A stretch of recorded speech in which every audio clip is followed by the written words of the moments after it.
Hi, this is Isabella Pratt, and this is my psychology and film project over A Beautiful Mind. A Beautiful Mind, directed by Ron Howard, is a movie about the brilliant John Nash who begins to show signs of schizophrenia during his time at Princeton University. The movie highlights what happens during his time at the university, after, and when he eventually achieves the Nobel Prize at a much older age.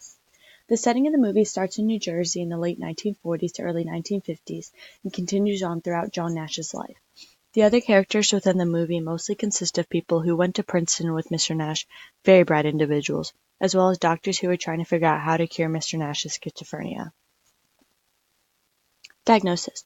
Based off the symptoms depicted in the movie, I would come to the conclusion that John Nash has schizophrenia. After being diagnosed in the movie, Mr. Nash was taken to a psychiatric hospital and was given treatments to help decrease the symptoms of his schizophrenia. The doctors injected him with insulin 5 times a week for 10 weeks that would cause him to have seizures and theoretically get the doctors closer to understanding how to help Mr. Nash. After the injections, he was prescribed medications that would stop his hallucinations, but unfortunately have extremely harsh side effects. The culture of the 1950s isn't accepting of people who aren't like the social norm. Even in some of the very first scenes, Mr. Nash was considered odd and weird, further indicating that people within the time weren't exactly open to those who weren't quote-unquote normal.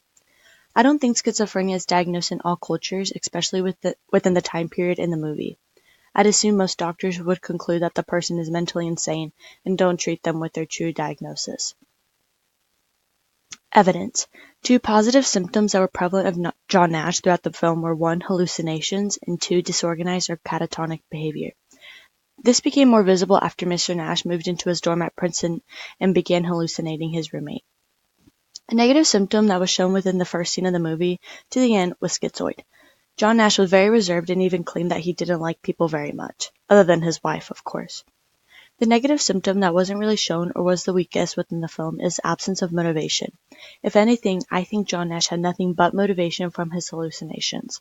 One of them being him trying to predict Russia's war plans through letter and word patterns within articles in magazines and newspapers. He was completely fixated on them to the point where that was all that he would do for an extensive period of time. Treatment. My treatment plan for Mr. Nash would be to prescribe him with an antipsychotic medication along with cognitive therapy. Of course, if the medication proves to have extreme side effects that interfere with his day-to-day activities, I would either change the dosage or the medication altogether until we find one that works. But I mostly want to emphasize the cognitive therapy because I think it would benefit Mr. Nash the most. I chose this course of treatment because antipsychotic medication would help Mr. Nash to hopefully subside some of his hallucinations and help him to recognize what is reality and what isn't. I recommend the cognitive therapy to further help Mr. Nash differentiate what is real and what is a hallucination, and he can apply that to his normal routine. Treatment barriers. Within the time the movie is taking place, it would be extremely difficult for Mr. Nash to receive appropriate treatment due to the lack of knowledge and experience with people who have schizophrenia and mental disorders in general.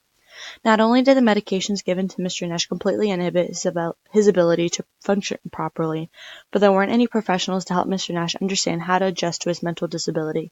If anything, his wife became that person who would tell him what was real or not and help him to adapt to his new lifestyle. Broader perspectives.